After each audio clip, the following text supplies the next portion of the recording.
let's talk about Demon Slayer, specifically the IGN review about it. So this past week, IGN put out its Demon Slayer Season 4, or the Hashira Training Arc, review.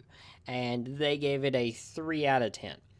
Now, I'm going to talk about my thoughts on Demon Slayer Season 4, and then kind of give you a brief talk about why a 3 out of 10 just makes no sense. And I'm not going to sugarcoat that this was the greatest season ever. It's not even in my top 5 for best anime of the year. It's just not. But saying it's a 3 out of 10 makes no sense at all. So, this season of Demon Slayer has been widely known for a while, pretty much ever since they kind of announced where season 3 was going to end. Even I was hearing the next arc is going to be pretty slow. And this was before I even watched Demon Slayer. And everybody kind of knew it was going to be slow because it's going to be a training arc. That's pretty much what it is. And yeah, a lot of other anime, they put that's like the end of season 1, or it's the beginning of season 1. This just happens to be season 4. But it's such a necessary part of the story, even if nobody really wants to admit that. If they were to stick with what we had in the manga, we would have had about 3 episodes worth of content. And to be honest, that's just not going to work. And also, I've heard people say it should have been a movie. No, this should not have been a movie. And I don't think you could have done 3 episodes either, because then it's just pretty much one episode of every Hashira except for Guillaume. Then you have an episode about Guillaume. Then you have an episode about the ending. Pretty much what we got. That just doesn't work. And you're going to have this very choppy season when what we got, yeah, it's kind of underwhelming for some parts of it, but it still works. And it's not it's not a mess of a season. Yeah, it's kind of boring at parts especially if you're a more action oriented person, which is what Demon Slayer fans are. I'm gonna be honest. But if you're well aware of what anime is, then you should be aware that there are times in manga and in anime, in every form of Japanese media pretty much, that they have slow times in their series or whatever, or their storytelling. They are not like Marvel, to where every single movie, every single TV show has to play into this epic finale that we're going to get. It just doesn't. The Hashira training arc had to exist in the way that it did because it moves the story along. Where we're at the end of the Swordsman Village arc, if we went directly from that into the Infinity Castle arc, you're going to have a very abrupt change there. And to have this time period where we know that, okay, things are changing. Nezuko, the events with her at the end of the Swordsmith Village arc, that it basically turned the clock on. We have the clock's ticking. If Muzan finds her, it's over. If they are able to cure Nezuko, then Muzan's back to square one. And that's where we're at. And we need time for that to set in with the audience. Because at the end of season 4, at season 3 with the Swordsmith Village arc, you're still in the mentality that everything's just, we're going to keep going through these random demons or whatever. He's going to keep replacing them and we're just going to get there. When Nezuko conquers the sun, everything changes. But Muzan can't immediately find her. If he immediately found the Ubayashi mansion, then you're going to have questions of, okay, well, why didn't he find this 2 arcs ago and was able to kill him then? And while Nezuko didn't conquer the sun, none of the Hashira would have been ready to go, and he's just going to wipe them all out. By having this time period now, we're going to be able to set in. This was pretty much just 8 episodes of telling us, hey, he's coming. Nothing we can do about it other than just train. This is obvious by us seeing no demons the entire season, except for in the very first episode and the little eyeball demon, the 4th one, throughout the entire season, that's just looking. That's all they're doing.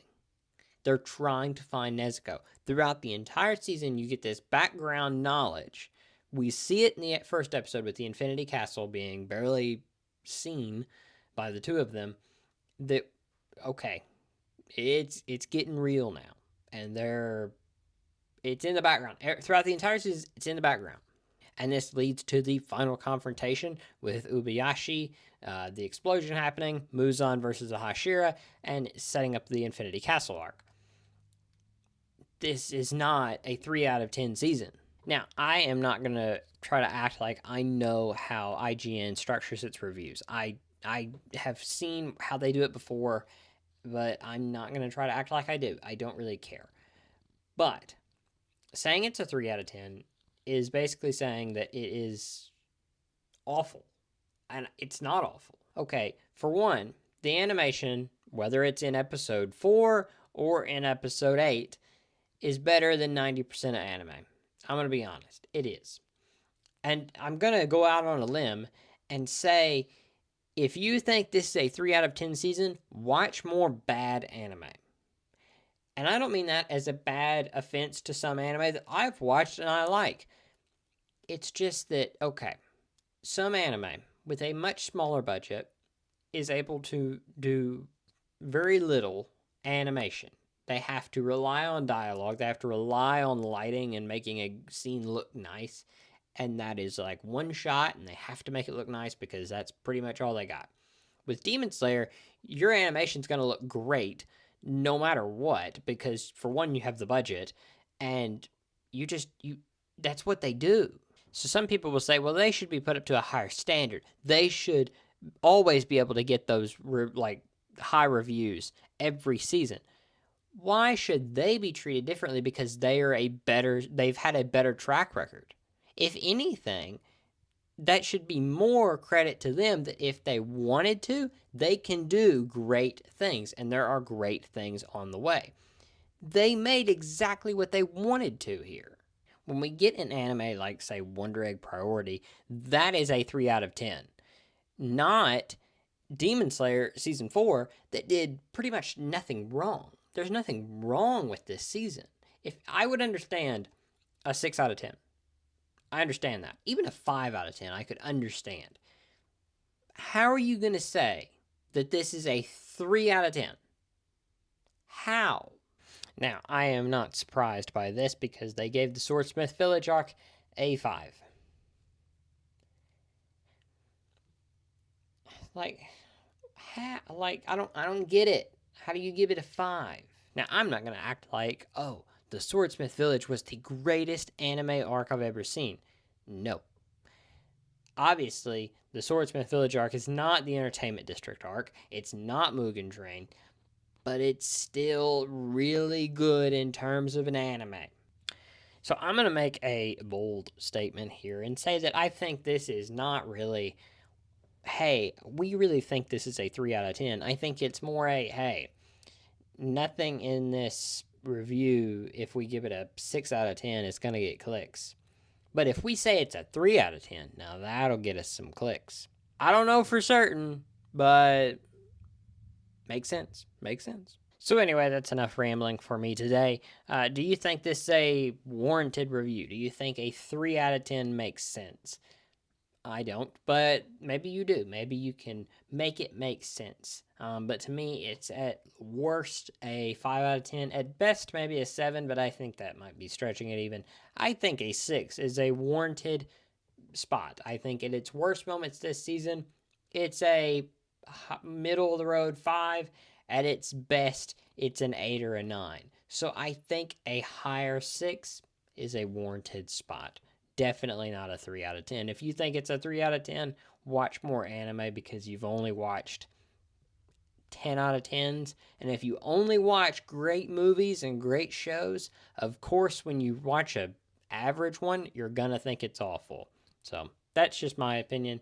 I will be back with the podcast in a few days, as well as a ton of other videos next week. So don't forget to like and subscribe to see them as soon as they are out. And I will talk to you guys next time. Bye.